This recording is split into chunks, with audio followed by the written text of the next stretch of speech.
Nah, jadi ini yang adab kalau mau berbuka. Sebelum berbuka baca syahadat, lalu baca istighfar. Asyhadu an la ilaha illallah, asyhadu anna Rasulullah, lalu baca istighfar. Coba diingat, mau berbuka apa yang dibaca? Kenapa syahadat? Kita yang diterima itu cuma orang yang bersaksi. Yang diterima itu cuma orang yang bersaksi. Orang yang tidak bersyahadat, amalannya tidak diterima apapun di sisi Allah karena persaksian dia tidak ada, dia syirik. Terus istighfar. Apa yang diistighfarkan? Katakan, ya Allah, puasaku tidak sempurna. Aku tidak sempurna menirukan akhlakmu. Lalu minta ampun, ya Allah maafkan dosaku, sempurnakan kuranganku, baru berbuka. Baca Allahumma laka sumtu. Hadisnya hasan, itu tidak dhaif seperti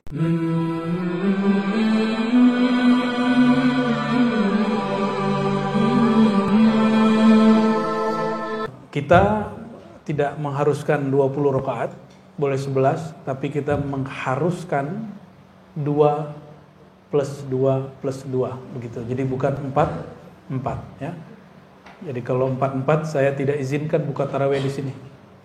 Enggak usah ya. Karena Nabi SAW dalam hadisnya selalu 2-2. Adapun hadis yang menyebutkan arba'an, hadisnya sudah dijelaskan di hadis keduanya bahwa maksudnya arba'an 2 salam ya. Kita nggak mau debat macam-macam secara fikih, tapi begitu pegangan kita dan ini ijma ulama, maka yang tidak melakukan itu ya sudah dengan ikut ijma ulama. Dan hadisnya sahih, tidak perlu mahal ar-ra'yu di situ. Orang pertama yang menggunakan 4 itu bukan ahlus sunnah, tapi Syekh San'ani, seorang Zaidiyah,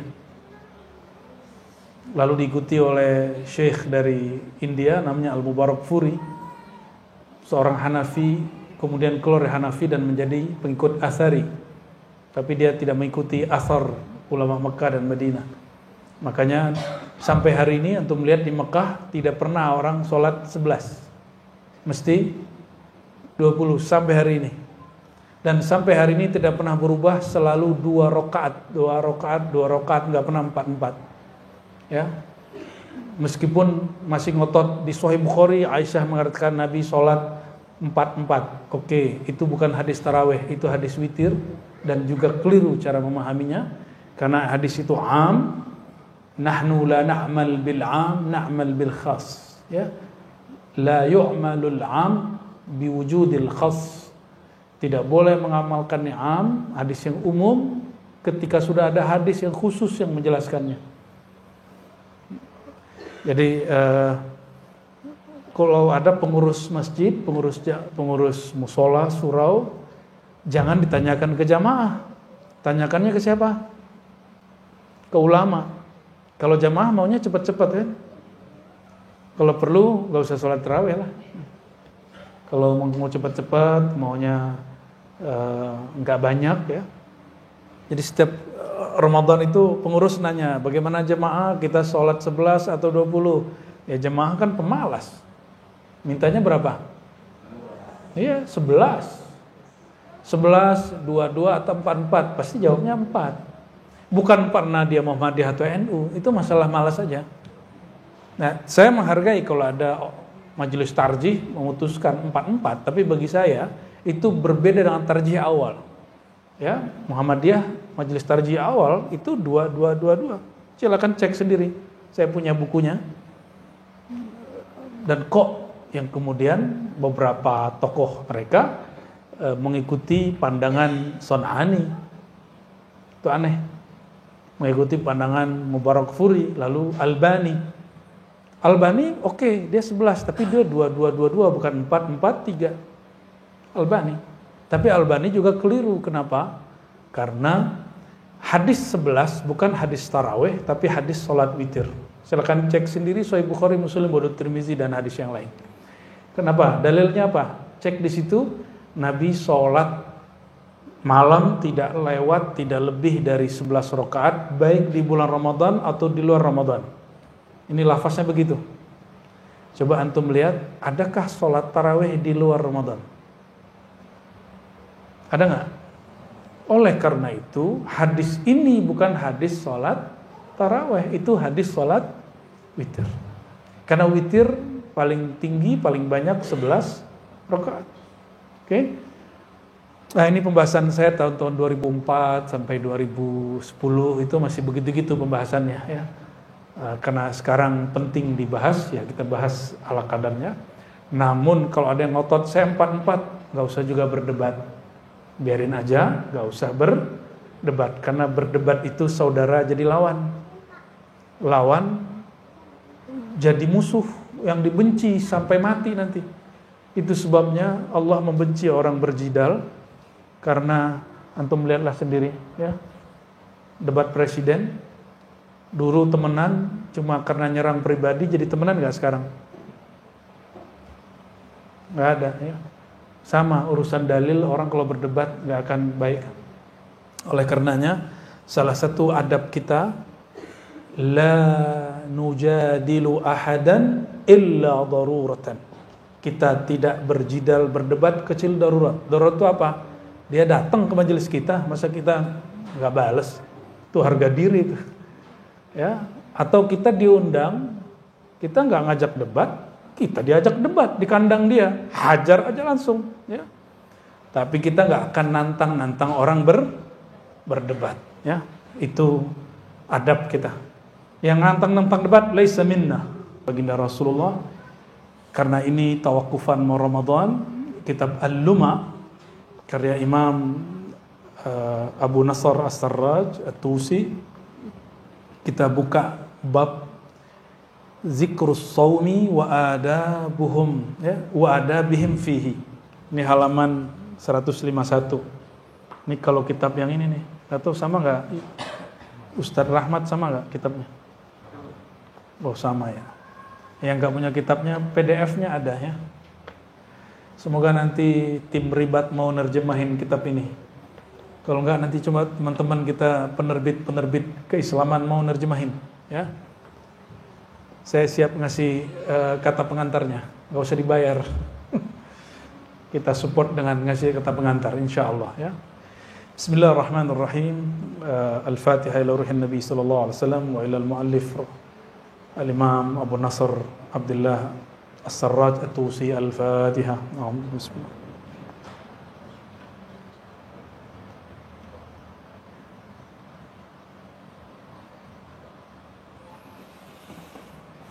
Qala Syekh rahmatullah alaih, ruya 'anil Nabi sallallahu alaihi wasallam. Syekh Abu Nasr As-Sarraj pengarang kitab berkata, diriwayatkan dari Nabi sallallahu alaihi wasallam, Allah berfirman. Ini berarti hadis qudsi. As-sawmu li wa ana ajzi bih. Saum itu milikku, wa ana ajzi bih. Akulah yang langsung membalasnya. Ini firman Allah. Maka saum itu perbuatan ngapain? Yang diterjemahkan dalam bahasa Indonesia atau bahasa Melayu puasa. Tapi puasa dalam bahasa Melayu lama bukan bahasa Melayu, itu bahasa Sanskerta. Bahasa Sanskerta yang bermakna mendekat kepada yang Maha Esa. Ya, uasa. Mendekat kepada yang Maha Esa. Itu arti dari puasa. Maka orang-orang dahulu sebelum Islam masuk, mereka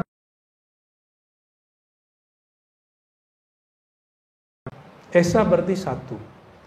Ketika Islam masuk ke Nusantara, ulama-ulama kita cari padanan kata yang mudah dipahami oleh bangsa kita, sehingga mereka tidak merasa asing dengan agama ini. Dicarilah kalimat yang hampir sama dengan saum, tapi definisinya dibedakan. Karena puasa dalam bahasa Sanskerta juga banyak macamnya. Ada puasa dari pagi sampai pagi lagi, ada puasa ngomong, ada puasa mutih, Masih ada yang bertahan sekarang puasa mutih. Di kalangan umat Islam itu juga ada puasa riyadhah. Puasa riyadhah itu puasa latihan. Ada puasa tidak makan yang bernyawa. Itu bukan dari Hindu, itu ada dalam tradisi ulama salafus saleh dan bukan ajaran Hindu, ya. Tanya aja sama orang Hindu, ya, pasti beda cara puasanya. Beda nggak? Pasti beda cara puasanya. Hadis ini riwayat Imam Bukhari dan Muslim dan hadisnya sahih. Jadi hadis qudsi tidak semuanya sahih, ada yang palsu, ada yang hasan, ada yang dhaif, ya, dan ini hadisnya sahih. Apa kata Allah?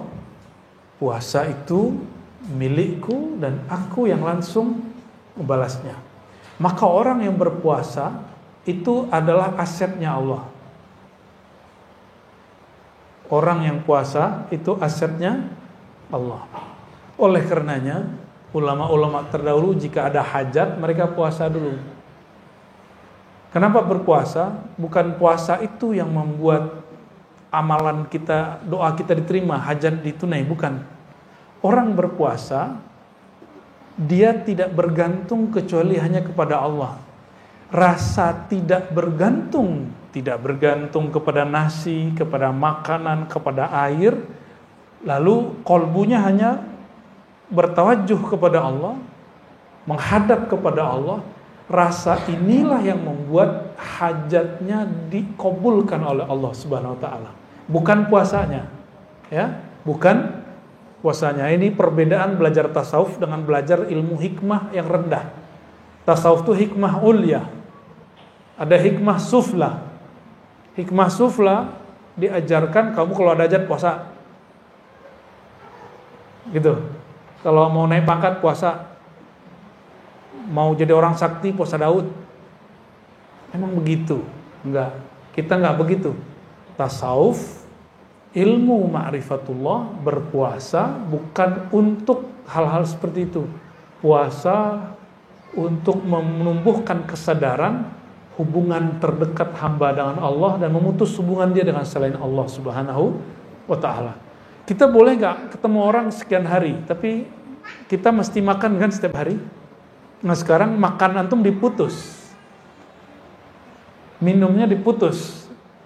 Maksudnya apa? Sir dari puasa itu qat'ul alaiq, memutus hubungan diri dengan selain Allah.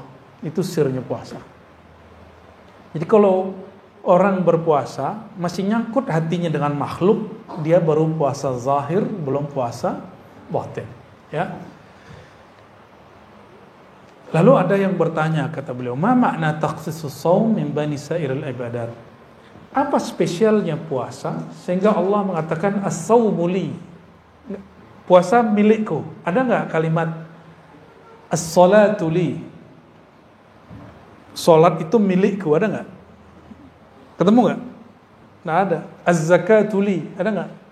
Innamas shadaqatu lil fuqara, sedekah bagi orang fakir. Tapi di saat orang-orang berpuasa, maka orang puasa itu jadi asetnya Allah. Kok bisa? Allah suka dengan orang yang tidak menggantungkan harapnya, kebutuhannya, keperluannya kecuali kepada Allah SWT. Pernah dengar Imam At-Tustari, Imam Abu Sahal Abu Nasr At-Tustari. Imam ini kalau Ramadan hanya sekali makan, selebihnya hanya minum air sampai selesai Ramadan. Percaya nggak? Saya ketemu sama orang begitu lebih dari sebulan, setahun. Ada yang puasa setahun. Jadi dia cuma makan awal tahun, akhir tahun, selebihnya cuma minum air. Ternyata masih ada orang begitu. Mau dihidupkan puasa begitu. Kan gak sanggup kan? Ini ulama salaf loh. Imam At-Tustari, Imam Salafus Saleh, kita tidak sanggup mengikuti tasawuf ala mereka. Tapi kalau ada yang hari ini mau menghidupkan, monggo. Tapi itu bukan thariqat saya. Ya, thariqat kita sudah dirukhsah. Ya. Alhamdulillah. Hujan? Bukan ya?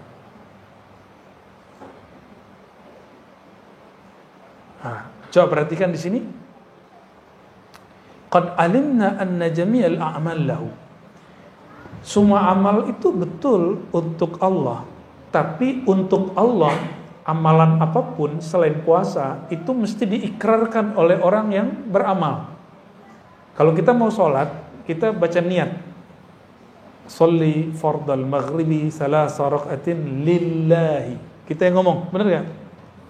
Nah, di dalam doa iftitah kita mengatakan inna salati wa nusuki wa mahyaya wa mamati lillahi rabbil alamin. Ada enggak situ saumi? Inna salati, salatku, wa nusuki, ibadahku. Di situ haji umrah maksudnya. Terus wa mahyaya, hidupku, wa mati, matiku lillah. Ada puasa di situ? Zakat lil fuqara, saum lillah. Maka kalimat tadi, orang yang berpuasa, persaksian dia langsung Allah yang ambil. Jadi orang yang ingin fana fi syuhud, ingin fana dalam musyahadah kepada Allah, thariqahnya puasa. Gitu ya. Allah nanti yang akan mensyahadatkan dia. Tapi kalau sholat, kita yang syahadat. Kita kalau haji, kita yang syahadat. Kita yang menyaksikan. Tapi jika ingin fana kita betul-betul fana, maka syahadat kita dialah yang bersyahadat, tapi Allah menjadikan lisan kita sebagai zahirnya. Itu syahadat yang tinggi itu. Syahadah al-ulya. Ya, itulah yang disebut syahidallahu annahu la ilaha illahu. Itu dia nanti pakai wawunya ada malaikat, ada wawunya ulul ilm. Paham tak tidak? Nanti paham sendiri tuh. Insya Allah. Fayuqalu lahu. Jadi apa makna? Kok solat tidak ada salatuli? Solat itu milikku. Yang ada aqimis salata li dzikri. Betul enggak? Dirikan salat untuk mengingatku.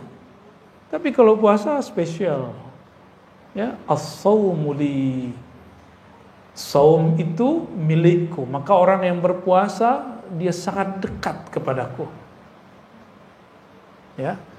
Fa yuqalu lahu ma'nayan. Karena ada dua makna dalam lafaz hadis qudsi tadi. Anna lis-shaum takhsisan. Ada keistimewaan pada saum yang berbeda dengan seluruh ibadat yang muftaradat, ya. Kenapa? Semua ibadah itu harakat jawarih. Lianna jami'al muftaradat harakatun jawarih. Semua amal yang kita amalkan hari-hari, zikir pagi sore, salat duha, salat zuhur, semua salat, apalagi haji, umrah, semuanya amal anggota. Kalau sedekah, amal harta. Semuanya zahir. Karena dia zahir, dapat dilihat dan diakses oleh makhluk. Kita tadi dilihat makhluk. Betul? Orang haji dilihat makhluk.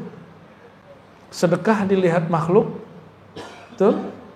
Apalagi zikir pagi sore bisa kedengaran sama makhluk. Semua baca Quran kedengaran sama makhluk. Minimal enggak kedengaran, terlihat kita baca atau mulut kita gerak-gerak. Orang puasa, siapa yang bisa lihat?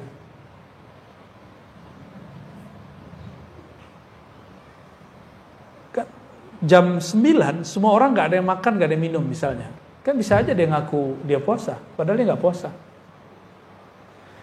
Coba rasakan, ingat-ingat di rumah kalau kita puasa, nggak ada orang, nggak ada siapa-siapa, tidak ada yang berani nyeduh teh. Kenapa? Tidak ada yang berani buat kopi. Why? Kenapa? Padahal tidak ada CCTV, tidak ada yang akan mengkoreksi kita, nggak ada sama sekali. Lalu kenapa kita terus puasa? Padahal tidak ada yang ngawasi.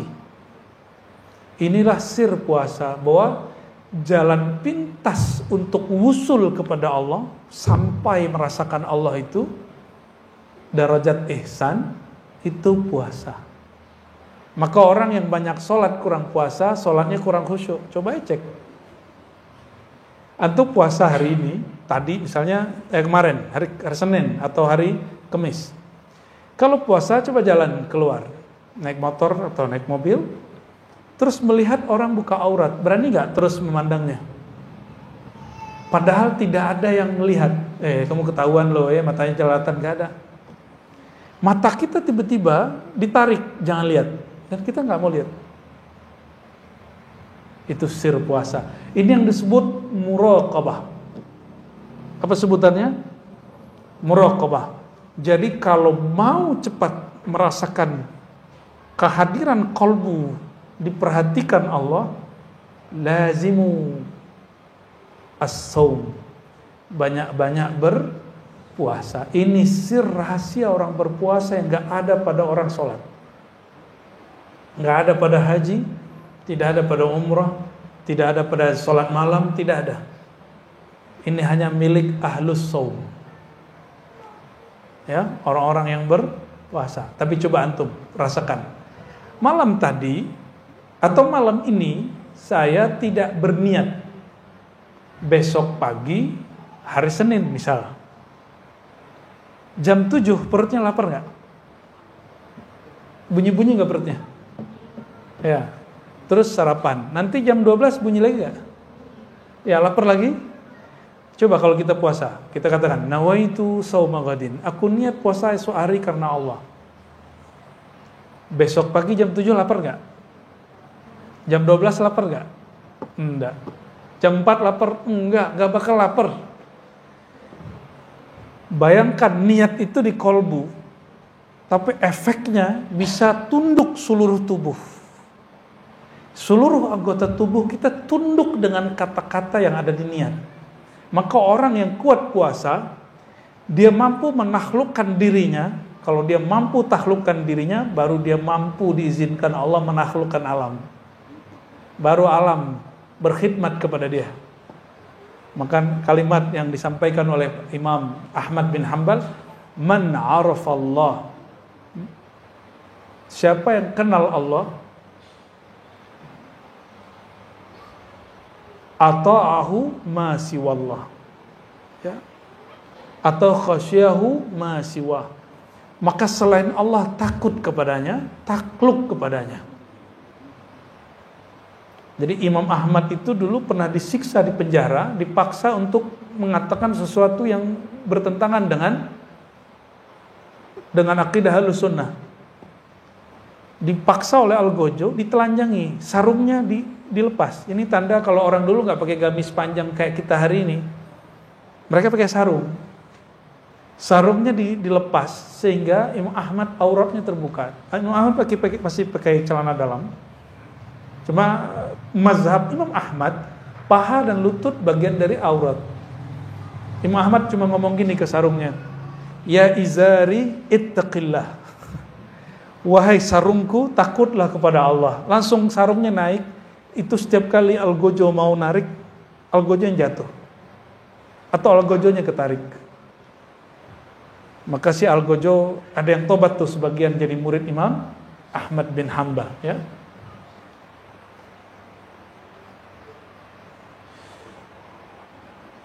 Jadi apa kekhususan dari puasa? Pertama, puasa itu amal yang tidak dilihat oleh makhluk. Nah, ini yang perlu antum pakai. Yatahayya lil khalq ay yanzuru ilaihi illa shaum, ya. Semua orang dapat melihat amalan apa saja kecuali puasa.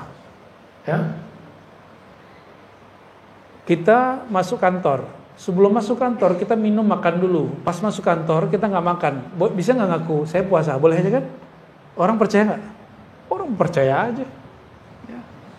Tinggal lemes-lemes sedikit kan, wah capek nih gitu ya. fa innahu ibadatun bi ghairi harakatil jawarih. Ada puasa tapi dia bukan amalan anggota tubuh yang zahir. Maka ada meaning di situ. Amalan itu tidak hanya berbuat. Ada amalan tanpa berbuat apa saja, itu puasa. Coba dipikir selama ini. Puasa itu amalan dengan bergerak atau amalan tanpa melakukan apapun? Sebenarnya amal tanpa gerak apapun. Kalau sholat ada takbirnya, tangan naik, ada ruku, ada sujudnya. Kalau haji ada tawafnya, ada sa'inya. Kalau puasa ada apa? Bunyi perut? Tidak ada, ya. Maka as-shaum ibadatun bidunil jawarih. Itu puasa tanpa anggota. Oh, kan kita mengosongkan perut. Justru itu bukan amal, karena amalnya perut itu kalau dia mencerna makanan. Betul nggak? Jadi perut itu beramal dengan cara mencerna makanan. Sekarang perut antum diistirahatkan dari makan. Berarti dia beramal nggak? Baru sadar hari ini puasa itu amalan tanpa beramal. Amalan tanpa beramal. Sah? Ya, betul? Ya, baru ngeh. Ternyata itu perkataan para imam terdahulu, ya. Fassaum fa inna sauma amalun bighairi atau biduni jawarih. Puasa itu amalan tanpa gerakan zahir. Maka yang bergerak siapa sebenarnya? Niat. Niat di mana? Niat di mana? Fil qalb.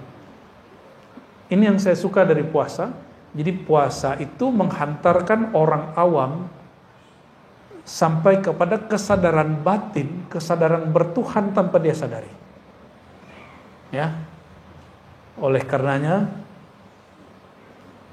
salah satu simbol umat Nabi Muhammad SAW itu berpuasa minimal 1 bulan. Ya, minimal. Mau lanjut puasa Daud?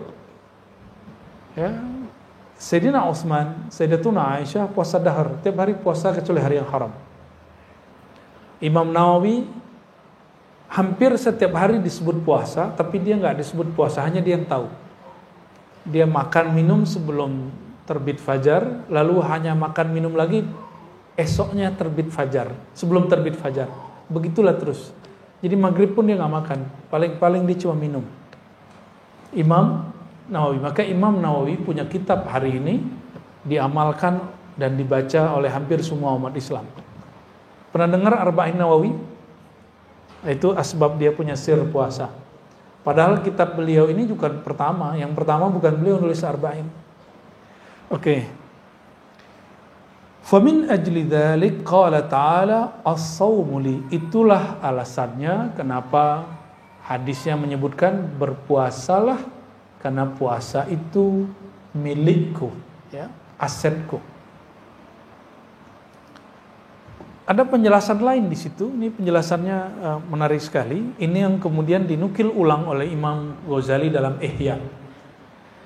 Al-ma'na al-akhar, makna lain dari puasa, li, kalimat li, milikku. Kalimat gimana tadi? As-shaumu li, puasa milikku. Kalimat li yang berarti milikku ini disebut lam samadiyah. Lam apa? Allahus samad. Apa arti as-samad? Samad itu bahasa Arab sesuatu yang tidak ada ruang di dalamnya sehingga nggak perlu diisi. Syai' la jawfa fih, sesuatu yang nggak punya ruang kosong di dalamnya sehingga nggak perlu ditambal diisi. Itu disebut samad. Maka Allahus samad secara harfiah sesuatu yang sudah sempurna, tidak memerlukan selain dirinya. Samadiyah itu sifat daripada Allahus samad, yaitu sifat Allah tidak memerlukan selainnya. Coba, tidak makan, tidak minum dari jam berapa? jam 5 lebih kurang sampai jam 6. Minimal 13 jam. Ini di negara yang tropis, khatulistiwa, kita puasanya 13 jam. Subtropis 14. Naik lagi ujung subtropis sebelum ke daerah kutub itu 16 sampai 18 jam, ada yang 20 jam. Saya pernah puasa 18 jam, pernah juga 20 jam. Pernah ngalamin lah ya. Apa yang terjadi? Di saat itu seorang manusia yang dia punya rongga di perutnya tapi dihukumi tidak punya rongga. Manusia yang punya perut tapi dia dihukumi tidak punya perut. Maksudnya apa itu? Manusia yang secara normal dia makan, lalu dia tidak makan. Dia tidak memerlukan nasi dan air untuk hidup. Itu maksudnya. Jadi itu berlatih. Ini yang disebut mati sebelum mati. Orang mati makan nggak? Nggak. Tapi ini belum cukup.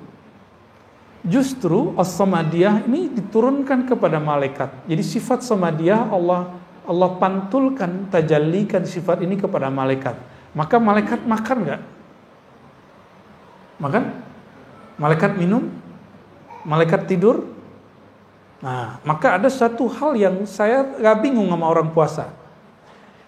Dalam rumusan orang-orang ahli food combining kah, atau dulu disebut ahlul ghaza, ahlul quds, pakar makanan di kitab-kitab.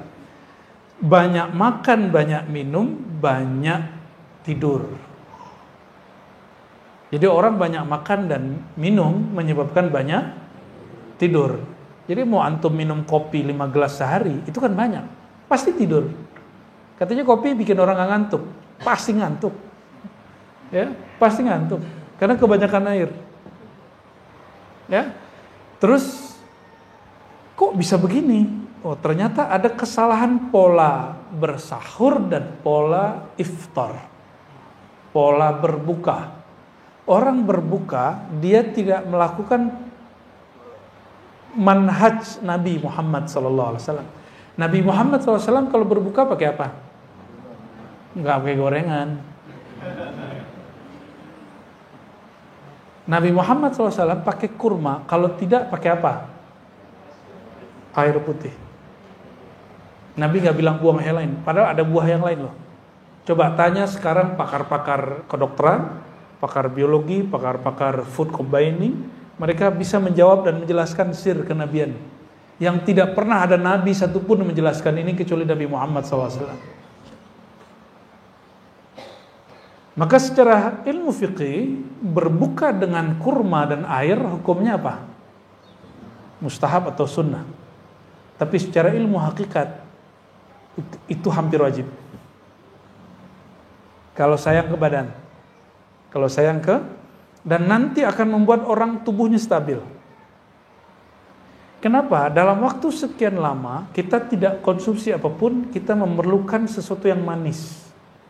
Dan manisnya normal. Itu ada pada kimiawinya nabati. Itu ada pada kurma. Di zaman dulu kan tidak ada kurma di Indonesia. Tidak ada kurma di Nusantara, di Malaysia, di Singapura, di Brunei nggak ada. Ada nggak? Maka coba cari padanan buah yang tidak terlalu asam tapi dia manis. Apa? Bukan pisang. Pisang itu asam. Jadi antum yang asam lambung jangan langsung berbuka dengan pisang. Kecuali pisangnya direbus. Apa? Coba cari makanan.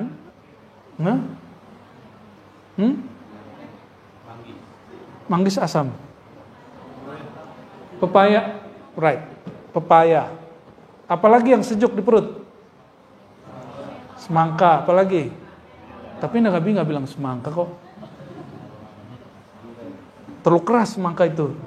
Duren. Ya salam, ya salam, ya salam. Wajar kalau lagi taraweh nguap.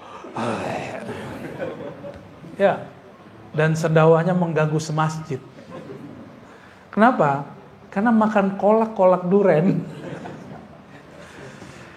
Saya agak heran, ternyata di kitab lama, sampai ke masa Imam Ghazali itu disebutkan ada pola yang berubah dari orang Islam selama berpuasa, yaitu membuat makanan yang nggak pernah ada di luar bulan puasa. Mungkin secara budaya kuliner itu prestasi, tapi dalam budaya ilmu kerohanian itu kemunduran. Nah, gimana biar dia nggak mundur? Buat, tapi jangan berlebihan. Tapi mana ada ya? Di kampung saya di Payakumbuh itu pasar melebar kemana-mana. Jadi pasar bukan pasar lagi. Sepanjang jalan raya itu menjadi pusat kuliner. Dari awal masuk kota sampai pusat kota sampai ke ujung kota itu lagi. Semuanya kuliner sampai ujung. Yang saya nggak pernah lihat di bulan ini ada bulan besok itu. Itu udah ditulis Imam Ghazali di kitab Musyam bab puasa di Ihya Ulumuddin. Maka beliau mengatakan wajar puasa kebanyakan orang Islam gagal. Coba, Umi biasanya buat apa, Mi? Kalau bulan puasa, kolak duren. Apa? Yang sejuk-sejuk, boleh olahan tapi sejuk. Ini saya bukan berbicara sebagai pakar food combining, tapi sebagai orang yang mengamalkan amalan kholwat selama Ramadan. Salah satu kaidah kholwat, suluk, itikaf adalah taqlilut ta'am wa syarab. Menyedikitkan makan dan minum. Dan tidak memakan yang, kalau kami lagi kholwat, tapi nggak makan yang bernyawa. Jadi yang makan cuma sejuk-sejuk aja. Ada yang beratnya di atas seharusnya. Mau cepat turun nggak? Mau cepat turun? Ini doam ini. Coba 10 hari nanti, kan ikut suluk nih 10 hari. Hanya berbuka dengan kurma, nggak makan nasi. Ya. Kalau mau habis kurma baru buah-buah yang lain, pisang kayak kolak silakan, tapi jangan makan nasi. Kalau mau makan lauknya dimakan. Cobain nanti. Jangan makan nasi. Karena lemak kita dari nasi. Dan saya melakukan itu bertahun-tahun kalau lagi kholwat.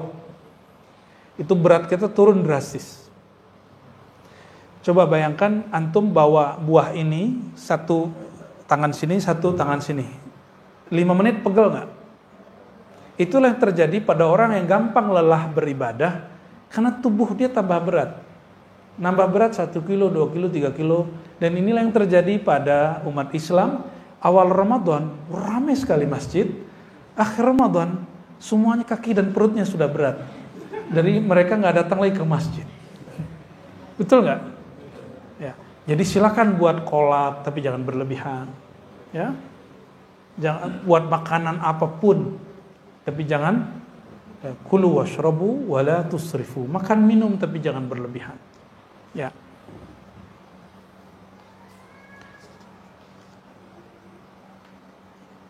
Nah, puasa itu sirnya adalah nama Allah As-Samad. Apa sirnya? Kalau sholat sirnya nama Allah Allah. Jadi sir sholat, sir rahasianya sholat ada pada nama Allah. Sirnya, rahasianya puasa ada pada nama Allahus Samad, As-Samad. Apa makna As-Samad? Allah Zat yang maha sempurna, tidak memerlukan selainnya. Sedangkan terjemahan Kementerian Agama yang lalu itu sudah direvisi, terjemahannya kurang pas. Itu terjemahan bukan terjemahan yang sebenarnya, tapi terjemahan tafsiriyah. Allah tempat meminta, itu kekeliruan dalam menterjemah karena hanya mengambil dari kitab tertentu tapi tidak mengolah kembali. Saya lihat beberapa sudah memperbaiki. Ya, jadi bukan Allah tempat meminta, itu keliru terjemahannya. Ya, terjemahan yang pas apa? As-Samad. Allah zat yang tidak memerlukan selain dirinya, justru selain dirinya yang memerlukan dirinya, diri Allah Subhanahu wa Ta'ala. Boleh diartikan Allah yang maha sempurna, tempat menggantungkan harapan semua makhluknya. Itu terjemahannya. Kalau mau diterjemahin yang tepat, ya. Jadi tidak semua terjemahan itu ideal, banyak terjemahan-terjemahan yang janggal. Tapi ya maklum manusiawi ya. Ini ada kalimat di sini, li'anna as-samad, karena as-samad itu huwa alladzi la jawfa lah. Samad itu artinya sesuatu yang tidak mempunyai rongga di dalam dirinya, wala yahtaj ila ta'am wa syarab, sehingga dia tidak memerlukan sesuatu untuk diisi, baik makanan ataupun minuman. Faman takhallaqa bi akhlaqi ujzihi ma la yakhtur ala qalbi basharin. Maka kalau dimaknai as-saumu li, puasa milikku, maka siapa yang berpuasa aku langsung balas dia.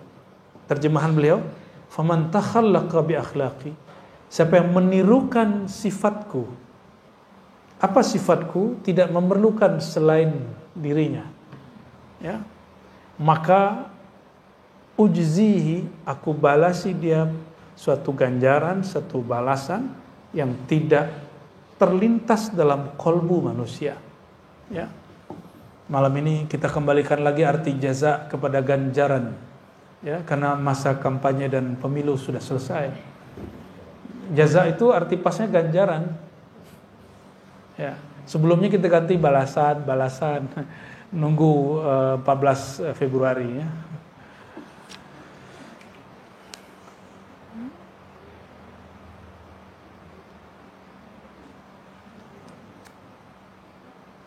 Lalu di situ disebutkan ya, Allah membalas wa'adda ala jami'i fi'lil hasanat ats-tsawab wa'ada ya. Allah menjanjikan semua orang yang beramal satu amal dilipat gandakan 10 sampai 700 ya. Illa shaimin was saimun, semua amalan sampai 700 kecuali puasa. Puasa unlimited.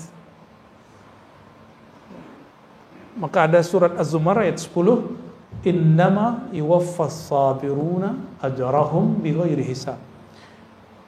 Innama, hanyalah disempurnakan orang-orang yang berpuasa itu ajrahum, ganjaran kebaikan mereka, bighairi hisab, unlimited, tak terbatas. Jadi kalau zikir subhanallah berapa lipatnya? 10. Kalau puasa unlimited. Karena kita bersama dengan yang membalasnya. Itu bedanya ya. Fa kharaja as-sawm min al-hasanah al-ma'duda wa thawabiha li'anna as-sawm huwa sabru an-nafs an ma'lufatiha wa imsak al-jawri an jami' syahawatiha. Ya. Puasa seperti apa yang dibalas seperti orang-orang yang saum, seperti orang yang sabar ya. Itu orang yang sabar terhadap dirinya, kesenangan dirinya, dan menahan anggota tubuhnya dari syahwat. Jadi minimal puasa yang sesuai salafus saleh apa? Sabrun nafs an ma'lufatiha, menahan diri dari kesenangan-kesenangannya. Yang kedua, imsakul jawarih, menahan anggota tubuh dari syahwatnya. Syahwat perut makan, syahwat lidah ngomong, syahwat mata apa? Syahwat mata lihat yang bening-bening, syahwat telinga dengerin aib orang. Asik loh dengerin aib orang itu. Itu sebabnya pengamat politik itu laku, karena dia ngomongin orang terus. Itu sebabnya acara-acara gosip itu rame, ada aja, padahal ulama sudah fatwakan haram. Ya kan? Ulama sudah fatwakan haram tapi masih ada. Karena memang fatwa ulama itu cuma untuk fatwa, nggak mereka ikuti ya.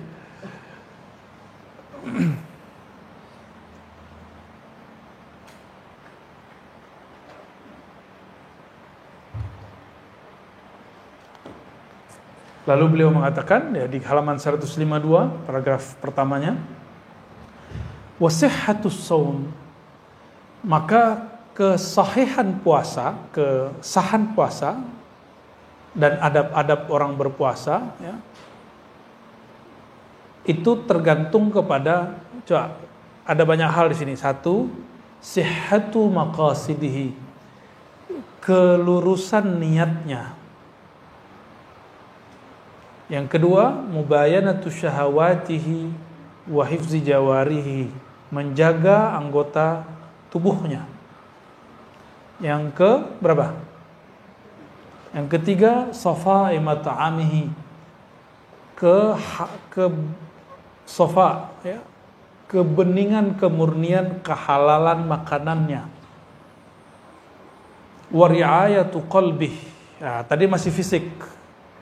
Sekarang masuk ke yang nomor berapa nih? Nomor 4, masuk ke urusan kolbu. Ri'ayatu qalbih. Puasa itu tidak hanya menjaga diri, menahan diri dari makan, tapi juga menjaga kolbu. Wa dawami dzikrih. Nah, ini dawam zikri namanya ini depan. Nama dia dawam zikri. Dawam zikri, apa arti dawam zikri? Senantiasa mengingatnya. Wa qillati ihtimamihi bil madmun min rizqi, dan sedikit perhatian dia terhadap rezeki yang sudah ditanggung untuknya. Kita ngeliat makanan gak nafsu gitu. Coba, makanan yang di rumah itu halal apa haram? Haram apa halal? Gak dimakan tuh. Maka as-saim al-haqiqi, orang yang puasa hakiki, mustahil dia korupsi. Karena yang halal pun dia gak makan. Masih yang haram dia makan. Bener gak? Jadi yang koruptor itu gak puasa itu. Dia gak dihitung puasa, dia puasanya puasa anak-anak. Dia kira Allah gak lihat. Padahal kalau dia puasa, dia ngerasa Allah lihat. Maka terapi bagi orang-orang yang gak bisa nolak gratifikasi, itu puasa.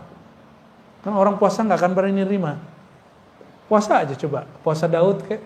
Jadi pejabat-pejabat tuh suruh aja puasa Daud. Bukan biar jabatannya lanjut, bukan.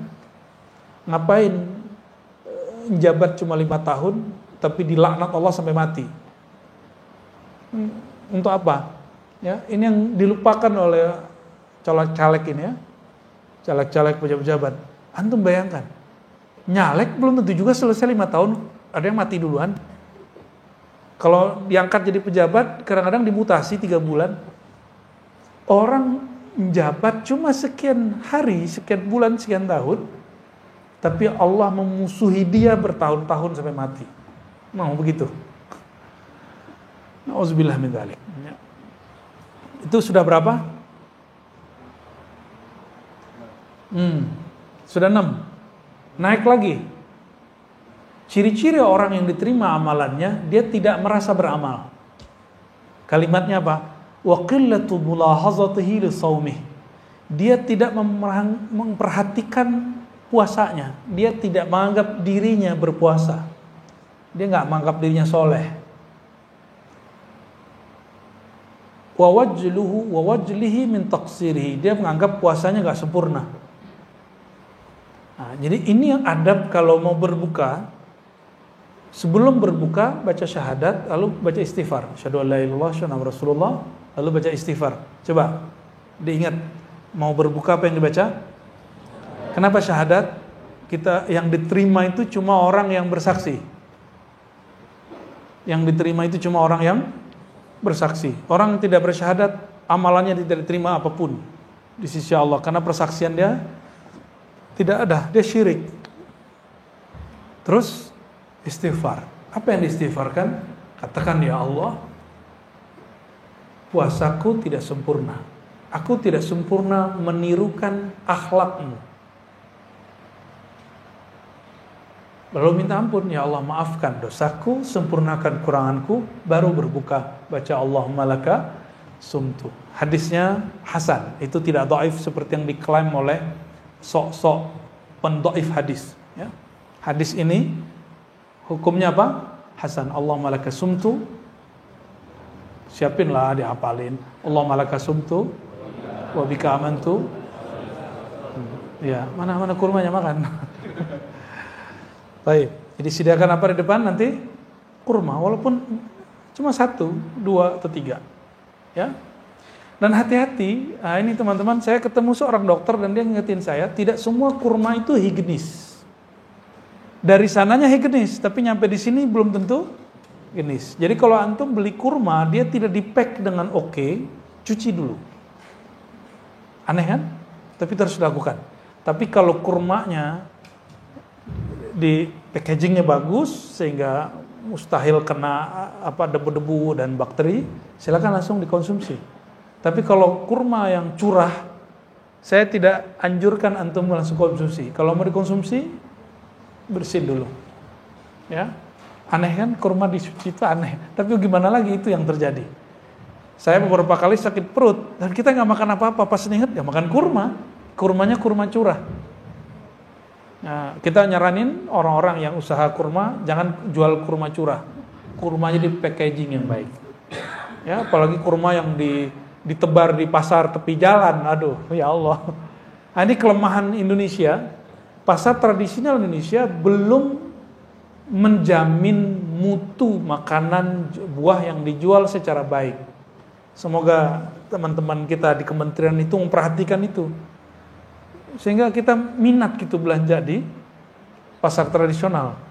Ya, yang kemudian dijadikan pasar modernnya sama aja. Baik.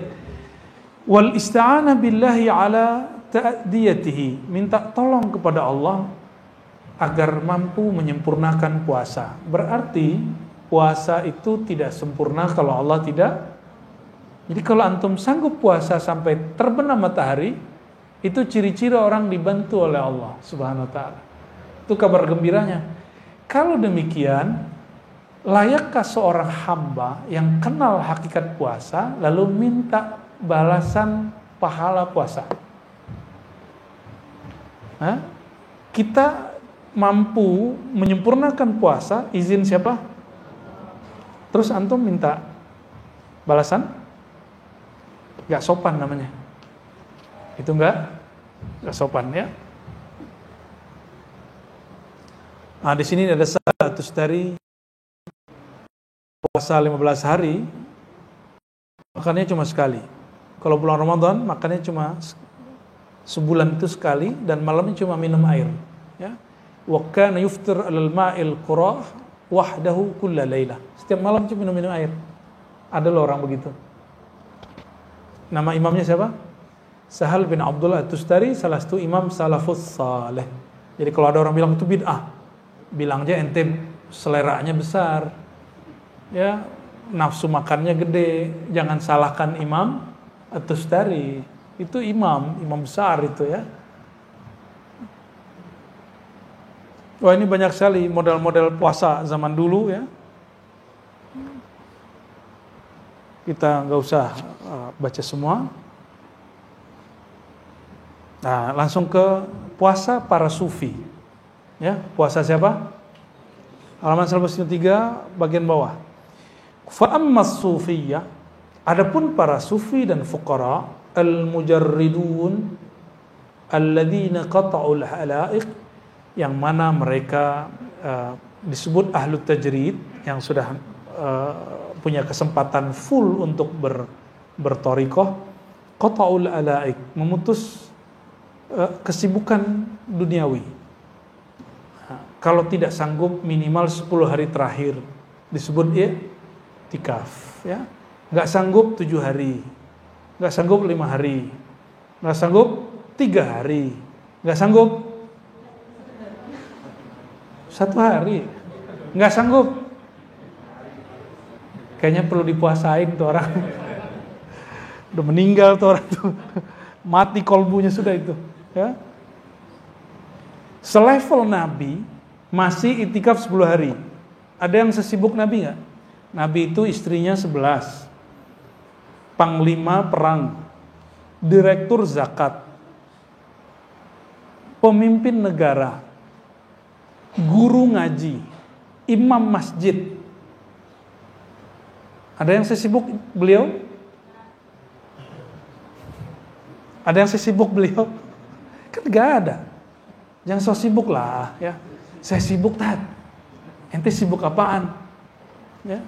Cuma sibuk begitu doang disebut sibuk. Nabi itu perang bisa gak pulang 6 bulan. Bayangkan istrinya 11. Istrinya protes nggak tuh? Nggak bisa protes, mau gimana lagi? Urusan Madinah siapa yang urus? Sahabat yang. Nabi sesibuk itu loh. Maka Nabi pernah nggak pulang 6 bulan. Hanya perang, tiap hari perang dan masih puasa. Perang Uhud, perang pertama dalam Islam itu sembari puasa. Apa perang Badar ya? Perang Badar, perang pertama dalam Islam itu berpuasa. Saya nggak bisa bayangin tuh ya. Ini disuruh bertarung lagi puasa. Dan itu cuma ahlul Badar yang sanggup begitu ya. Semoga kita mewarisi ruhaniyah mereka, amin ya rabbal alamin. Tarakul ma'lumat wa qana'u bima qasamallahu ta'ala lahum minal arzaq. Dulu kan gak ada gaji tetap, benar gak? Dan gak ada usaha online. Jadi mereka dulu kalau sudah masuk puasa atau 10 hari terakhir, semua kerjaannya ditinggal. Lalu mereka tawakal kepada Allah, mencukupkan dengan apa yang sudah mereka lakukan 11 bulan. Tapi 11 bulan itu cukup toh? Cukup gak? Kerja 11 bulan 20 hari untuk itikaf 10 hari, cukup gak? Masa sih gak cukup? Liburan bisa 12 hari. Masa untuk Allah, untuk diri kita supaya happy, bersaadah, bahagia, hidup di dunia akhirat, kita gak punya waktu. 10 hari terakhir pulang kampung, Tat. Ya, kampung hakiki bukan di Sumatera, bukan di Jawa, bukan di Kalimantan, bukan di Sulawesi, bukan di Ambon, bukan di Papua, bukan di Bima, bukan di Lombok, bukan di Bali, bukan. Kampung hakiki kita di mana? Ini ilmunya Buya Aldomi itu, al-watan, al-asl. Ya, itu istilahnya. Sirrul Asrar. Kitab Sirrul Asrar, Syekh Abdul Qadir Al-Jilani mengajarkan kampung hakikimu bukan sini, bro. Ya. Kampung hakikimu itu bukan alam ini, tapi kampung hakikimu di mana awal sumbernya ruh ditiupkan. Situ sumbernya. Harus pulang ke sono. Itu yang disebut pulang kampung. Pulang kampung menyenangkan nggak? Pulang kampung ke al-watan al-asl. Pulang kampung ke kampung rohani lebih membahagiakan lagi. Pulang kampung mungkin orang tuanya sudah meninggal, tapi al-watan al-asal itu ruhnya nggak pernah meninggal. Yang di sono nggak pernah meninggal. Ayahanda ruh, induknya ruh nggak pernah meninggal. Saya sekarang pulang kampung sudah nggak ada minat. Kenapa? Ayah saya udah wafat 4 bulan lalu. Ibu saya udah meninggal sebelum pandemi. Paling ada cuma saudara. Kalau nggak ada surau suluk di kampung, saya nggak mau pulang. Kenapa? Surau suluk itu kenangan saya merasakan al-watan al-asal. Kampung yang asal muasal itu. Zahirnya surau, zahirnya zawiyah, ribat. Batinnya, rohaninya berpulang kepada kampung sejatinya. Ya, oleh karenanya, udahlah, gak usah sibuk-sibuk mudik-mudik lagi ya. 10 hari terakhir itu sibuklah mudik ke kampung rohani. Sepakat ya? Cuma sayangnya, kayaknya suluknya pendaftarannya sudah tutup. Semoga tahun depan tempat ini bisa dijadikan, nggak usah nunggu tahun depan, karena suluk kita ada 4 kali atau 5 kali setahun. Jadi ada suluk Rabiul Awal, harusnya ada suluk Muharram. Suluk Muharram, suluk Rabiul Awal, suluk Rajab, suluk Sya'ban, bahkan ada Sya'ban, ada suluk Ramadan. Tapi suluk Sya'ban saya tiadakan. Yang ada tadi apa? Muharram, Rabiul Awal. Ya. Kalau guru kita yang dulu Zulhijjah ditambahkan. Tapi kita kalau Zulhijjah lebih senang haji. Ya. Tapi sampai hari ini guru saya masih buat. Jadi suluk Zulhijjah masih buat di beberapa tempat ya. Baik. Wa qana'u bima qasama Allah taala lahum min al-arzaq. Jadi orang suluk, orang puasa, suluk saum, suluk puasa itu menumbuhkan satu sifat namanya qanaah. Apa arti qanaah? merasa cukup dengan apa yang ada.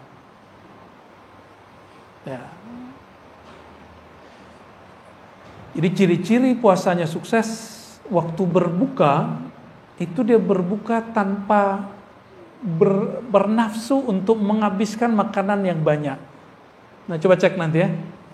Antum kayaknya gimana gitu sebelum mau berbuka itu kayaknya nafsu mau makan ini, mau makan itu. Terus ketika berbuka makannya sedikit saja, itu berhasil puasanya. Jadi ciri-ciri puasa berhasil bukan sebelum terbit atau terbenam, tapi setelah terbenam orang itu makan. Kenapa? Imam Al-Ghazali Hujjatul Islam, ya, qaddasallahu sirrahu, kata beliau, tujuan puasa itu untuk mengendalikan syahwat makan. Syahwat makan dan minum. Apabila terbenam matahari, waktu berbuka datang, tiba-tiba nafsu syahwatnya lepas. Selera makannya dilampiaskan, berarti dia tidak berhasil mendidik nafsunya hari itu. Gitu maksud beliau, ya. Baik. Wala yadruna ayya waqtin yasuqullahu ta'ala ilaihim arzaqahum minal ghaib. Mereka tidak mikirin lagi selama waktu-waktu tersebut Allah mengantarkan rezeki ke mereka dari pintu mana aja, ya. Wa ala yadin man yab'atsullahu ta'ala lahum, atau lewat siapa saja. Fa awqatu haula atammu min awqatis sha'im alladhi yarja' ila ma'lumin wa ma'hudin min at-ta'am al-musta'id li iftarihi. Ini yang disebut puasa hakikat. Jadi puasa hakikat memutus ikatan diri dengan selain Allah, lalu merasa cukup dengan pemberian Allah, tidak lagi kemudian sibuk dengan asbab, langsung kepada sumbernya. Ini yang disebut ahlut tajrid. Siapa? Ahlut tajrid. Orang-orang seperti ini dia puasa meskipun lagi makan. Tapi ini baru puasa hakikat. Puasa syariat gak boleh ditinggal, wajib diamalkan, ya. Jadi kalau diterjemahkan apa itu puasa hakikat? Ketika dirimu memutus harapan kepada selain Allah, sudah cukup. Kalau orang memutus harapan kepada selain Allah, mungkin gak dia iri dengki? Mungkin gak iri dengki? Mungkin gak dia emosi ngeliat orang dapat rezeki? Emosi dengan coblosan dia gak jadi?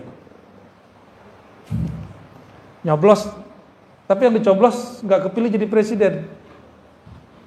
Atau antum nyalek, gak dicoblos orang, emosi gak? Hah? Calon legislatif kok stres? Wakil rakyat stres. Alhamdulillah ente gak jadi wakil rakyat. Karena kalau wakil rakyat stres, ada masalah, gimana dia mimpin kita? Kalau dia punya masalah, punya penyakit kejiwaan. Maka saya bersyukur orang-orang stres itu gak jadi caleg. Ya, silakan marah. Anda perbaiki dulu dirinya baru nyalek. Ya, yang nyalek-nyalek itu perbaiki dulu dirinya, insya Allah jadi itu. Itu yang 02 aja berapa kali nyalon kan? Nyalon tahun berapa? 02 ini. Luar biasa itu. Gigih sekali itu, manjadda wajada itu. Serius, aneh bukan lagi canda, aneh serius. Tahun berapa beliau? Ya. Itu luar biasa itu. Ya. Dari zaman SBY kan? Udah ganti SBY jadi Jokowi. Beliau masih terus nyundul langit. Dari tadinya keras, emosi tinggi, ternyata dia kemudian membersihkan kolbunya. Dan saya berdoa, berharap semoga Allah tetap bersihkan kolbunya, beningkan kolbunya.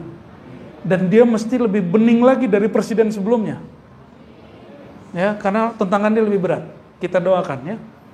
Salah satu kewajiban orang belajar tasawuf, mendoakan pemimpin siapapun mereka. Maka nggak ada sufi-sufi itu yang suka berontak. Sufi itu menasihati pemimpin, karena itu jihad paling tinggi. Pemimpinnya zolim misalnya, tapi tetap doain baik-baik, bukan doain buruk. Bukan kalau lagi celaka ngomong, celaka lo gituin. Ya.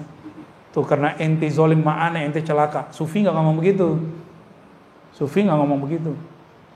Ya, sufi kullu sufiyin, ya, setiap sufi yang saya kenal yad'u lil umara, mendoakan kebaikan untuk para pemimpin. Oleh karenanya jangan heran kalau ada sufi jadi watempres, itu saya nggak heran. Ya, saya nggak heran. Jadi antum yang heran berarti nggak kenal siapa sufi. Ya, dia watimpres, ada kan? Ya, kita maklumi itu. Kalau bukan beliau yang watimpres, nanti watimpresnya orang kebatinan gimana ya? Atau orang kepercayaan gimana? Atau orang yang tidak sejalan dengan keyakinan kita gimana? Itu kan luar biasa sebenarnya. Logikanya terbalik dari kita dan itu benar.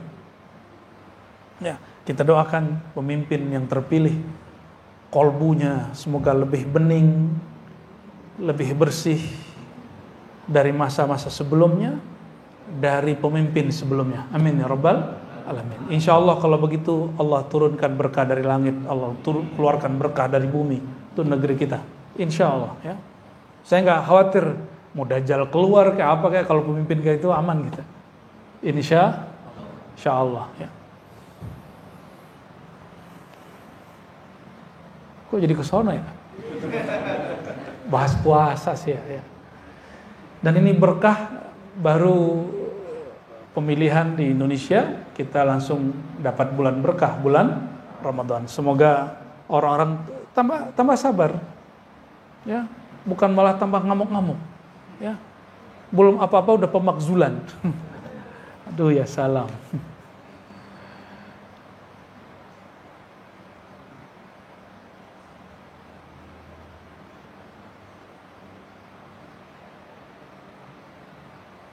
Di sini ada adab-adab puasa sunnah ya.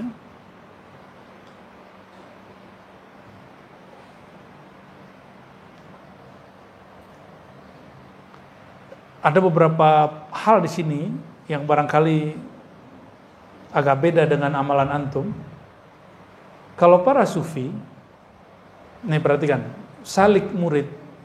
Kalau dia berjamaah, dia nggak puasa kecuali diperkenankan oleh temannya, sahabatnya, ikhwannya. Itu ada orang zawiyah, orang ribat, orang suluk, orang thariqah. Ya. Wa li haula'il fuqara alladzina qad dzakartuhum aidan adabun fi shaumihim. Mereka punya adab. Apa salah satunya? Alla yasuma wahidun min bainas min jamaah illa bi idzni ashabi. Mereka enggak puasa kecuali izin sahabat-sahabatnya. Lalu ada penjelasan panjang di sini. Dan di bagian akhir disebutkan di paragraf yang keempat, Hukiya anil Junaid, ya, diriwayatkan dari Junaid. Junaid ini imam kita dalam tasawuf. Tasawuf Ahlussunnah di negeri kita merumuskan bahwa tasawuf kita manhaj Imam Junaid. Manhaj siapa?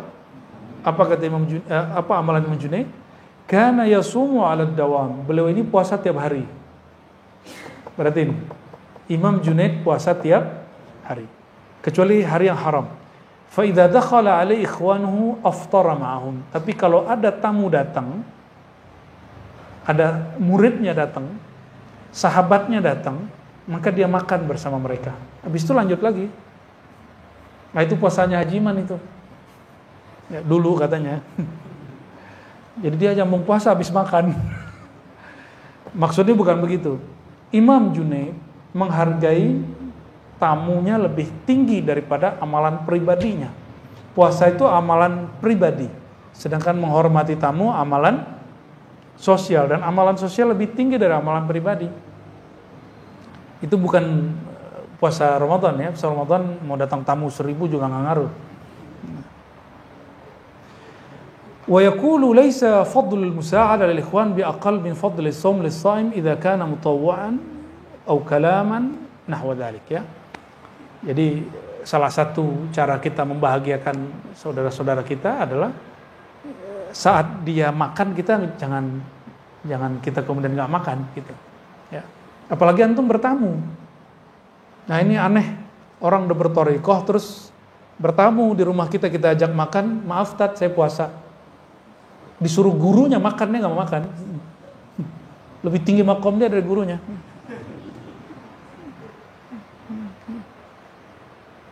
Itu karena antum berpuasa, bukan bermanhaj.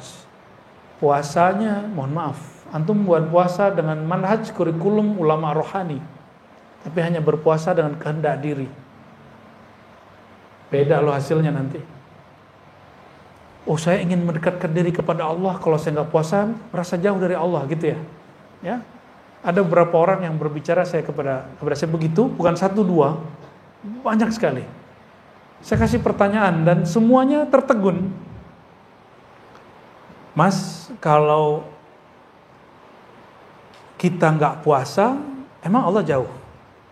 Sejak kapan Allah jauh kepada kita? Ini pertanyaan yang sering saya tanyakan dari beberapa bulan yang lalu. Masih ingat? Pernahkah Allah jauh kepada hambanya? Pernah nggak? Yang ada, si hamba merasa jauh dari Allah. Jadi puasa itu bukan untuk mendekat kepada Allah sebenarnya seperti yang diyakini bahasa Sanskerta itu. Puasa itu hanya menjaga rasa dekat karena Allah selalu dekat. Itu aja bedanya. Ini puasa ahlul ma'rifat. Orang-orang yang bermakrifat, puasanya bukan mau mendekatkan diri kepada Allah karena Allah selalu dekat. Ibadah kita tidak pernah mendekatkan kita kepada Allah, tapi ibadah itu menumbuhkan, mempertahankan rasa kedekatan itu kepada Allah. Orang yang meyakini puasa, dia mendekatkan dirinya kepada Allah, la ya'rifullah. Dia tidak kenal kepada Allah. Ya. Wa man 'arafa Allah la yataqarrab, la ya'taqid bi'amalihi taqarruban. Orang yang kenal Allah tidak memandang amal dia mendekatkan diri kepadanya. Ya. Tetapi orang yang kenal Allah, Allah fanakan dia dari amalnya, baru muncul rasa dekat. Allah tetap dekat, rasanya nggak muncul. Ini yang disebut di hadis qudsi Imam Bukhari itu. Siapa yang telah aku cintai, siapa yang telah aku cintai. Siapa yang dicintai oleh Allah? Orang yang beramal-amal wajib lalu membiasakan amal sunat. Itu terjemahan ahli fikih. Kalau ahli ma'rifat enggak gitu terjemahannya. Ya. La yazalu 'abdi yataqarrabu ilayya bin nawafil. Nawafil di situ bukan amal sunat. Senantiasalah seorang hamba mendekatkan diri kepadaku dengan sesuatu yang dicintai oleh Allah. Berarti itu bab ma'rifat. Bab apa? Nafilah, jamaknya nawafil, bagi ahlul haqa'iq adalah syai'un al-asya' al-mahbuba indallah. Sesuatu yang dicintai oleh Allah Subhanahu wa taala. Perhatikan hadisnya. Satu bab ilmu, babun fil ilm, ya, satu bab ilmu itu lebih afdal daripada 1000 rakaat. Itu kan ada kan di Ibnu Majah? Betul? Orang sholat 1000 rakaat, tapi dia tidak bertambah ilmunya. Ada orang duduk ngaji sesaat saja. Mana yang lebih tinggi? Maka ibadah qalbiyah, ilmu itu tempatnya di kolbu. Ibadah qalbiyah. Nanti bulan Ramadan di Ribat Matraman kita ngaji Risalah Laduniyah sore sebelum berbuka. Apa kata Ghazali di situ? Ilmu itu tempatnya bukan tubuh fisikmu. Ilmu itu tempatnya kolbumu. Dia di kolbu. Berarti amalan jasad ruku dan sujud. Amalan kolbu mengenal siapa yang engkau sujudi, siapa yang engkau ruku padanya. Dan sesaat kolbu itu mengenal yang engkau sujud dan ruku kepadanya, itu lebih afdal daripada ruku dan sujud 1000 kali. Itu maksudnya. Karena orang yang kenal kepada yang dia ruku sujud, dia otomatis sujud. Beda dengan orang yang sujud tapi nggak kenal, capek-capek begini aja. Itu sebabnya orang awam menuntut pahala ganjaran dari ruku sujudnya, sedangkan orang yang kenal Allah menuntut ridha atas kekurangan ruku dan sujudnya. Itu bedanya. Ilahi anta maqsudi wa ridhaka matlubi, itu maknanya. Ya Allah, ya, aku memohon ridhamu karena amalanku tidak sempurna. Kalau Allah sudah ridho aman nggak? Suami kalau sudah ridho sama istrinya, makanannya nggak enak juga nggak apa-apa, nggak marah. Tapi kalau belum ridho, UFO datang, piring terbang. Sama istri kalau belum ridho amat sama suaminya salah dikit, piring terbangnya bisa 3 kali. Ya, aliennya muncul. Taib. Ini jam berapa ini? Karena besok libur hajar aja ya.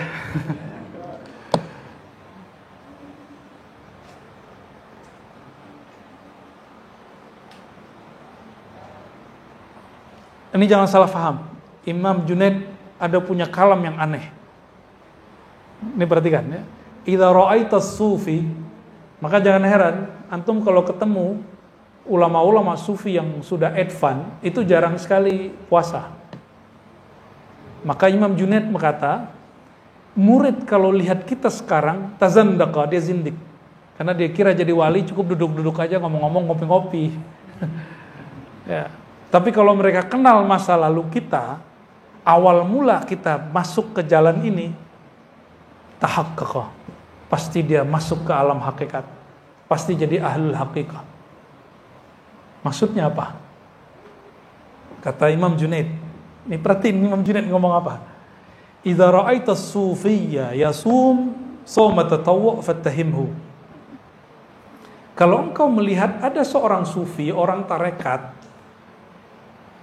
suka puasa sunat, fattahimhu, curigalah. Ya. Fa innahu qad jitama'a ma'ahu syai'un minad dunya. Pasti ada di hatinya unsur duniawi ketika dia berpuasa. Wallahi kalamuhu sahih. Beliau benar. Saya banyak lihat orang puasa karena ingin puasa jabatannya naik. Saya lihat banyak orang puasa Daud supaya firasatnya tajam karena dia seorang intelijen. Ya. Saya lihat banyak orang puasa supaya sakti. Mohon maaf, saya banyak melihat pengusaha puasa supaya perusahaan dia tetap langgeng. Dia nggak puasa karena Allah. Belum lagi orang-orang kebatinan puasa supaya auranya memancar. Aura memancar. Allahu Akbar. Ya. Itu dunia. Itu disebut dunia. Ayo, masih begitu nggak puasa antum? Kenapa puasa? Saya lagi puasain anak supaya masuk kampus favorit, gitu nggak? Saya lagi puasain anak lagi daftar PNS. Saya, semuanya saya dan urusannya anak saya, hajat saya, pekerjaan saya, semuanya dunia. Padahal as-saumu li, puasa itu untukku, bukan untuk kerjaanmu, bukan untuk duniamu, bukan untuk pangkatmu, bukan untuk firasatmu, bukan untuk kanuraganmu, bukan.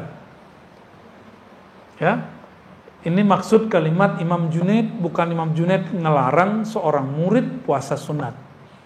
Jadi kalau murid puasa sunat, dalam tradisi ahli thariqah, biizni syaikhihi, dengan restu gurunya, karena gurunya yang ngasih kurikulum, baru nanti puasanya beres. Maka nanya dulu sama guru, perlu nggak saya puasa? Nanti gurunya kasih tahu, kamu sekarang baca ini dulu, puasanya cukup 3 hari sebulan, ntar naikin Senin Kemis, begitu bertahap, nggak langsung. Ya, ada sebuah riwayat sumu tasihhu. Riwayat Tabrani ada satu dhaif, satu hasan. Puasalah kamu sehat. Betul? Itu bukan tujuan puasa, itu namanya faidah puasa. Sedangkan puasa yang sahihnya pakai riwayat Bukhari, as-saumu li, puasa milikku. Jadi puasa bukan untuk diet. Ada yang mau nurunin berat badan? Ada yang ketawa nih. Mau nurunin berat badan, dawami.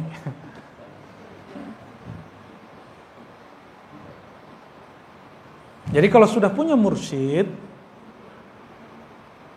puasa itu, kalau mau puasa tiap hari atau Daud, kecuali puasa Senin Kemis, itu lain cerita. Itu umum. Tapi antum puasa Daud itu puasa-puasa yang khusus.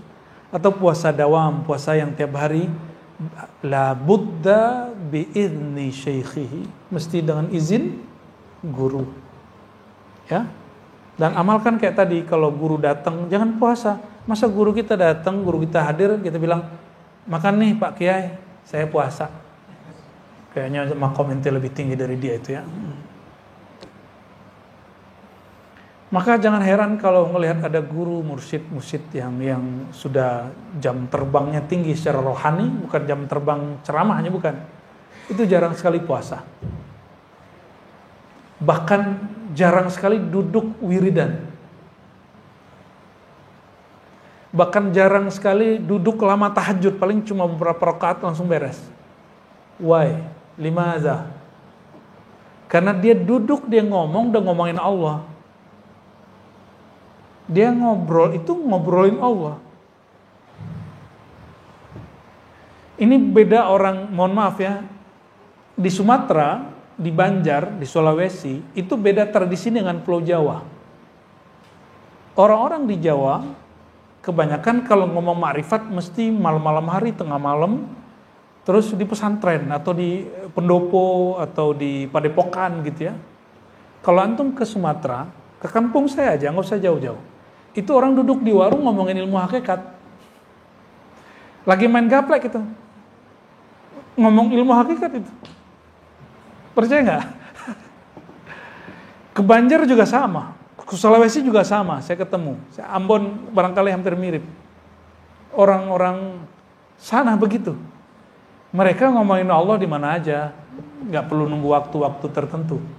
Ya. Emang kolbunya sibuk dengan Allah, maka dimanapun, kapanpun nyebutnya Allah. Ini ciri-ciri orang cinta. Ya, man ahabba syai'an aktsara dzikrahu. Orang cinta, apa tanda-tanda alamatnya? Dia sering menyebut, sering ingat. Maka cinta kepada Allah, dia sering nyebut tentang Allah, ingat tentang Allah. Dan itu nikmat sekali. Karena cinta kepada Allah nggak pernah bertepuk sebelah tangan. Ya,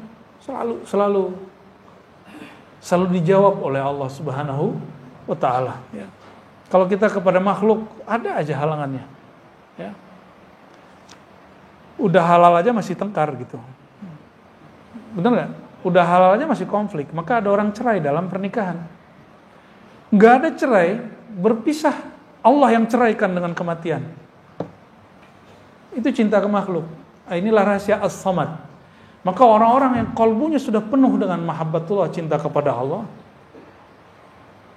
la khaufun alaihim wa lahum yahzanun. Dia enggak goyang-goyang amat ketika cinta duniawinya terpisah, ya.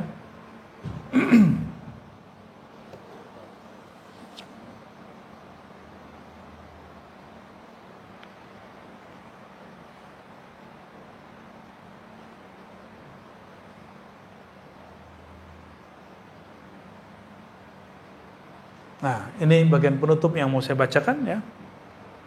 Apa kata beliau?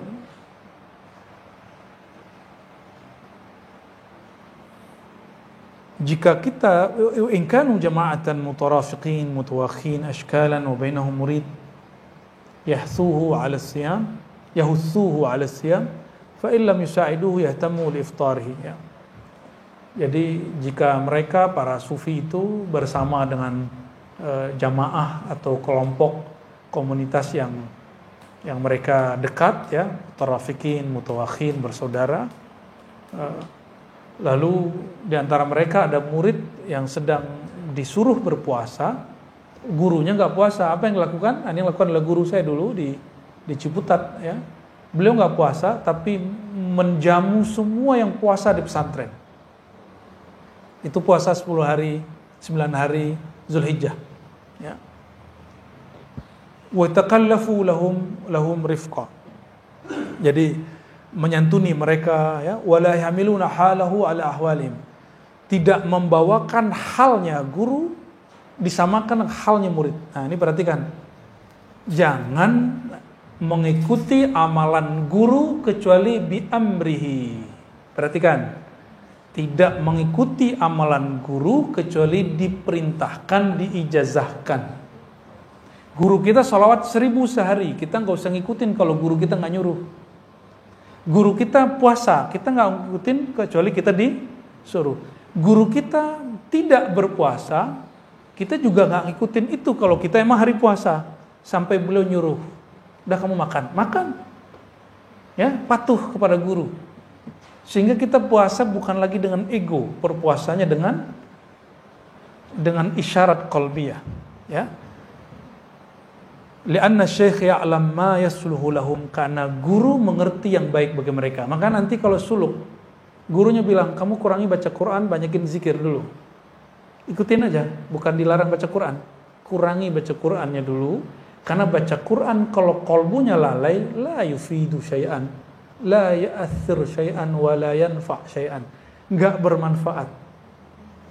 Ngapain baca Quran tapi kolbunya lalai? Kam min qari'in Quran, ya, wal Quran yal'anu. Banyak orang baca Quran melaknat dia. Itu orang-orang baca Quran kolbunya lalai. Jadi baca Quran itu diturunkan oleh Allah. Sekarang latih kenal Allahnya, sebut nama Allahnya. Nanti coba rasakan baca bismillahnya dahsyat, baca Fatihahnya dahsyat. Salatnya nikmat sekali. Terus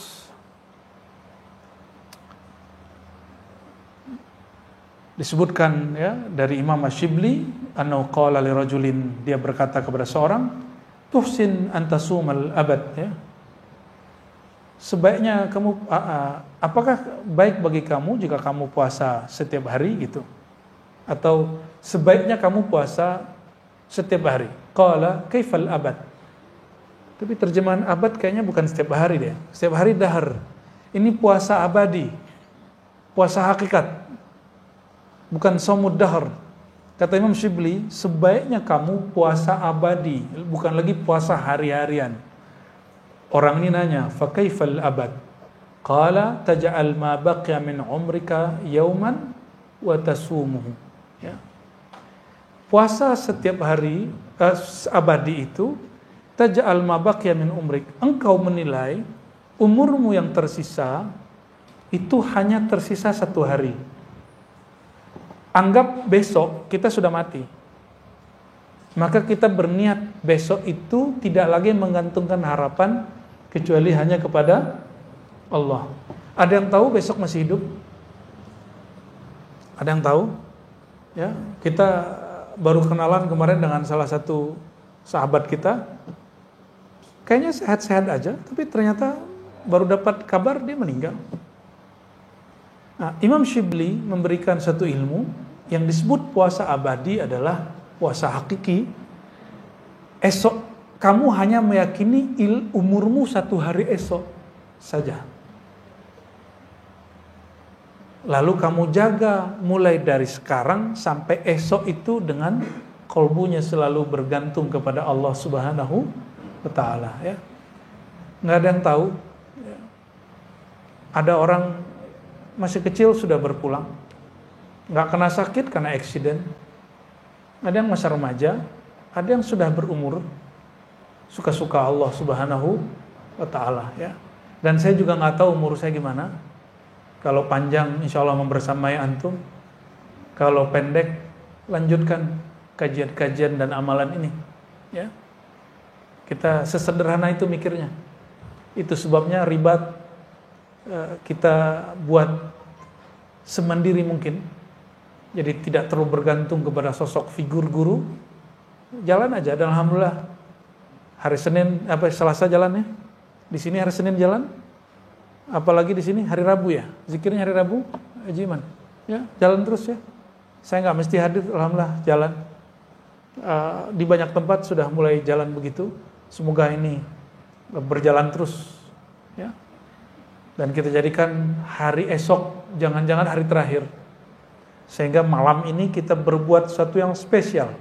Jadikan setiap hari spesial untuk Allah Subhanahu wa Ta'ala, ya. Barangkali itu teman-teman tentang kitab Al-Luma. Udah jam berapa tadi? Cukup lah, ya. Kitab Nafahatnya dipending dulu kalau gitu. Tadi ba'da Isya, alhamdulillah kita tadi bagi yang ikut sholat Isya di sini tadi, kita memberikan hadiah talqin zikir thariqat samaniyah silakan diamalkan bagi yang tadi ikut. Itu ijazah mengamalkan, bukan ijazah mengajarkan, ya. Ijazah mengajarkan beda, antum suluk dulu. Ada juga suluk saman ada, tapi lebih sederhana, ya. Silakan diamalkan yang tadi. Nanti kaifiatnya kita bagikan secara khusus, ya. Ada tata caranya, ada doanya yang berbeda dengan doa Thariqah Naqsyabandiyah yang doanya pakai ilahi anta maksudi, lalu diribat kita tambahkan a'inni ala dzikrika wa syukrika wa husni ibadatik. Di samannya ada doa munajatnya, ya, Rabbi zidni ilma. Lalu yang kedua, Rabbi zidni fika tahayyur. Aslinya itu thariqat sistem zikirnya beda, metode zikirnya beda, tapi kita ringkas. Ada zikir kerasnya, pakai tahan napas, tapi yang itu belum kita kasih. Nantilah, jika ada waktu di tawajuh tarekat saman, nanti kita sharing zikir tersebut, insya Allah. Semoga Allah Ta'ala meridai apa yang kita lakukan, meridai pewakafnya yang khidmat di sini, para muallimnya, dan siapapun yang hadir di majelis ini. Allah Ta'ala meridai zahir dan batin kita semua, dan jika Allah berkenan, Allah sempatkan diri kita mencicipi bulan Ramadan, bulan mulia. Dan jika berkenan lagi, Allah panjangkan umur kita dalam taat, dalam ma'rifat menyembahnya. Amin ya rabbal alamin. Allahumma ya rahmanir rahim, ya karim ya azim, salli ala sayyidina Muhammad.